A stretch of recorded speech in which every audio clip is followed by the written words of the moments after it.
송파문고 심야 책방 시간이 돌아왔습니다.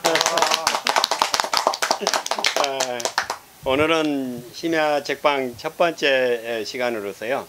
우리 심야 책방은 한국서점조합연합회에서 주최하고 문화체육관광부에서 후원하는 그런 행사입니다.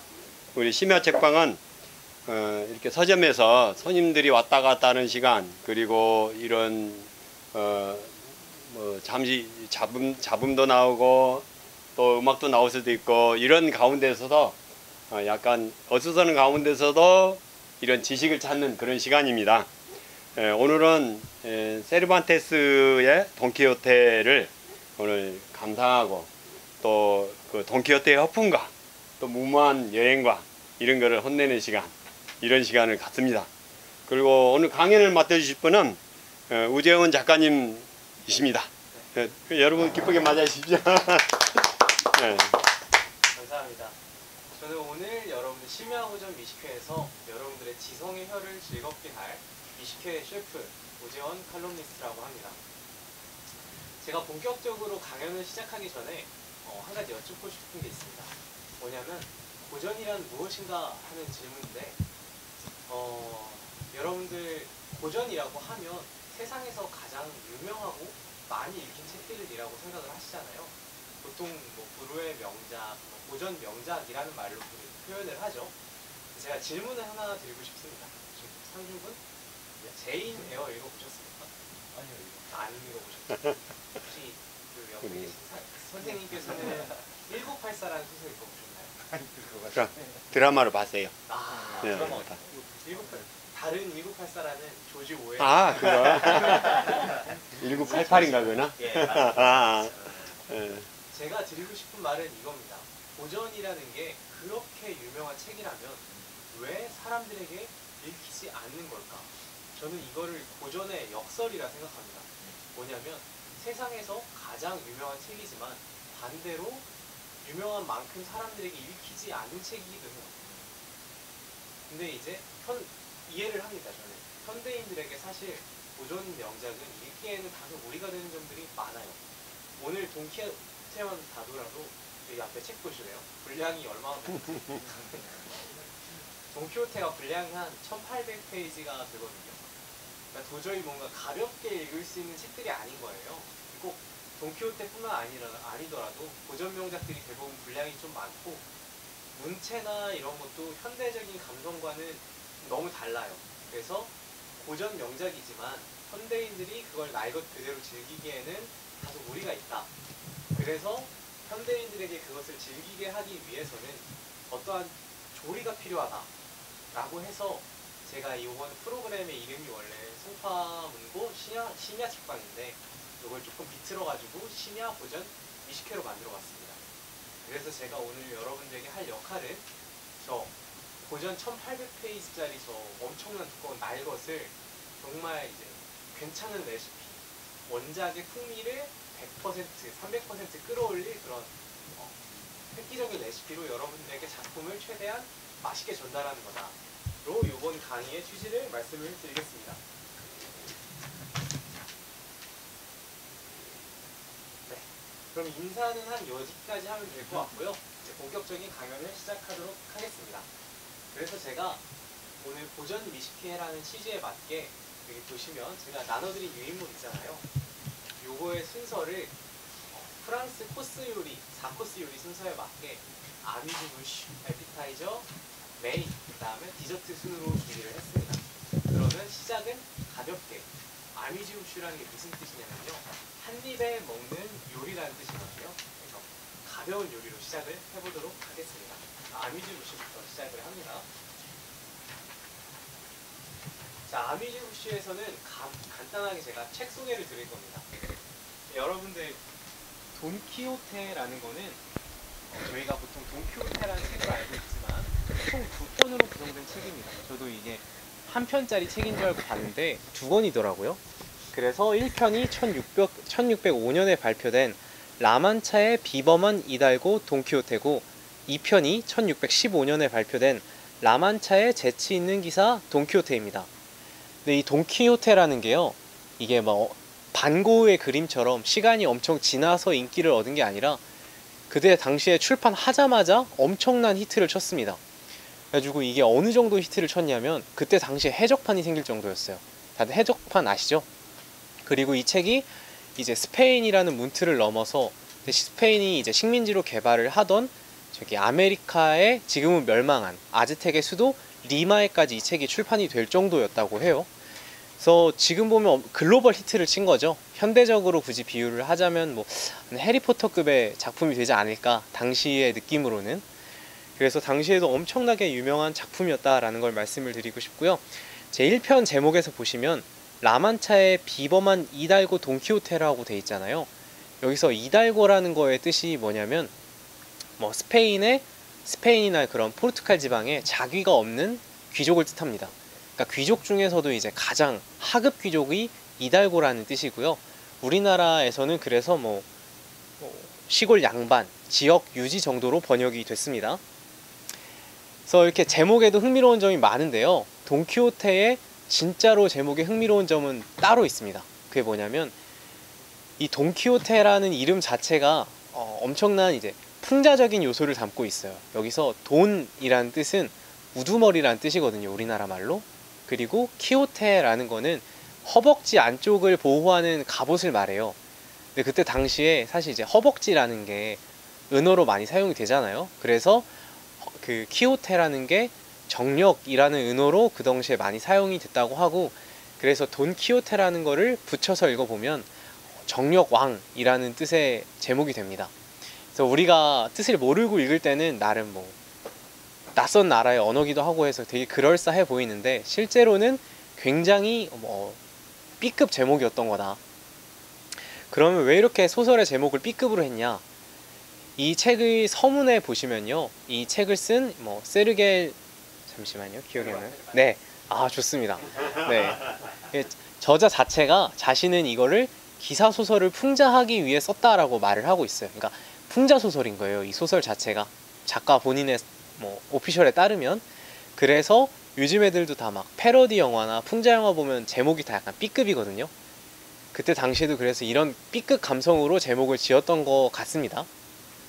물론 이 작가가 정말 풍자를 할 의도로 이 작품을 썼는지는 좀 더 뒤에 천천히 가보면서 알아가시면 될 것 같습니다. 여기까지가 책 소개였고요. 그래서 다음 코스로 넘어가도록 하겠습니다. 에피타이저입니다. 이 부분이 제가 정말 공을 많이 들였거든요. 네, 계속 진행을 해도 될까요? 네. 그래서 이제 돈키호테라는 게 아무래도 소설이기 때문에 여러분들에게 이것의 간략한 스토리를 말씀을 안 드리고 진행하기는 사실 굉장히 어렵거든요.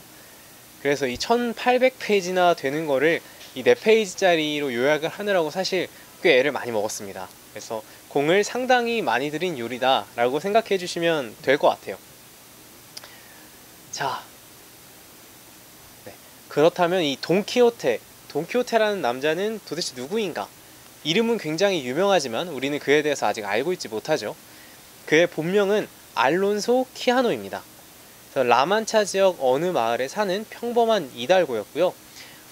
재산이라고 해봤자 대단한 건 없고 할아버지가 물려준 낡은 창, 방패, 그리고 삐쩍 마른 말 로신한테, 그다음에 늙은 가정부 한 명과 조카딸, 이 정도가 있었고요. 그리고 그는 밤마다 살피콘이란 요리를 먹었다고 해요. 다진 고기 요리를 말하고 금요일에는 완두콩 요리, 토요일에는 고난과 탄식, 일요일엔 온갖 양념을 첨가한 비둘기 요리를 먹는데 재산의 4분의 3을 탕진을 했습니다. 그러니까 밥만 먹었는데도 벌써 재산의 4분의 3이 없어진 거예요.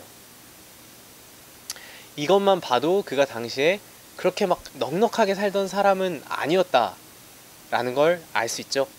그리고 제가 토요일에는 고난과 탄식이라는 요리를 먹었다고 말씀을 드렸잖아요. 사실 고난과 탄식이라는 게 요리의 이름치고는 사실 굉장히 이상하죠. 근데 이 요리의 이름이 이상할 수밖에 없는 게 얽힌 사연이 하나가 있어서 그렇습니다. 그게 뭐냐면 당시 유태인들이 꽤나 최근에까지 세계적으로 멸시를 많이 받았잖아요. 그래서 스페인 지역에서도 유대인들은 엄청나게 멸시를 받는 민족이었던 거예요. 그래서 이제 유대인들이 진짜로 기독교로 개종했나 알아보기 위한 음식이 바로 고난과 탄식이었고요. 이 고난과 탄식은 그래서 이제 베이컨과 계란으로 만들었던 음식이에요. 근데 유대교 사람들은 그 돼지고기가 금기인 사항이거든요. 그래서 그 유대교에서 금기로 하는 것을 토요일마다 억지로 먹게 함으로써 그들이 진정으로 기독교로 개종을 했나 알아봤다고 해요, 그때 당시에. 그래서 이거는 좀 더 스피노프적인 얘기인데, 이런 식으로 돈키호테는 전체적으로 음식 얘기가 굉장히 많이 나옵니다. 그래서 이제 돈키호테가 이런 스토리 외에도 당시의 상황, 그런 미식 문화를 알 수 있는 참고서적으로 굉장히 많이 이용이 되고 있다고 해요. 그래서 어쨌든 돈키호테의 이런 뭐 재미난 점들이 많다라는 거고요. 여하튼 본론으로 좀 돌아오면 돈키호테는 일단 굉장히 가난한 귀족이었습니다. 거기다가 심지어는 이제 핏줄까지 유대인이었어요. 거기에다가 나이는 60줄을 넘게 바라보는 사람이었습니다. 당시에 기대 수명을 생각을 해보면 사실 나이가 60이라는 거는 거의 이제 돌아가실 때가 다 된 할아버지라는 뜻이거든요. 그러니까 상식적으로 이 사람은 기사가 절대 될 수 없는 사람이었던 거예요. 재산으로 봐도 그렇고 혈통으로 봐도 그렇고 나이로 봐도 그렇고. 그리고 그때 당시 스페인 법을 보면 가난한 사람은 기사가 될 수가 없었어요.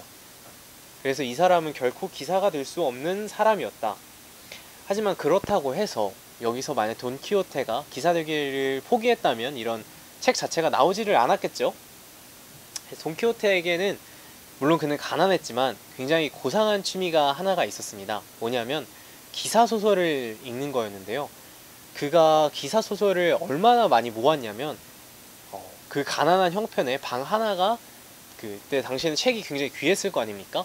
기사소설로 아예 꽉 찼을 정도라고 하고, 그 기사소설을 너무 읽다가 보니까 뇌가 아예 삐짝 말려버렸다고 해요. 뇌가 말라서 이제 분별력을 잃어버린 거죠.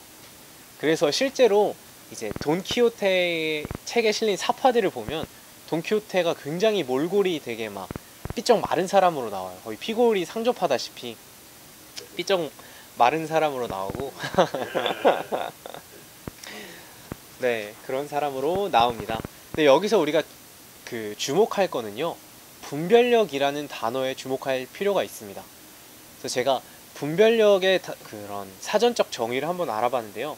그게 뭐냐면 분별력이란 세상 물정에 대하여 옳고 그른 것을 판단하는 능력입니다. 그리고 보편화된 분별력을 우리는 보통 상식이라고 부르죠.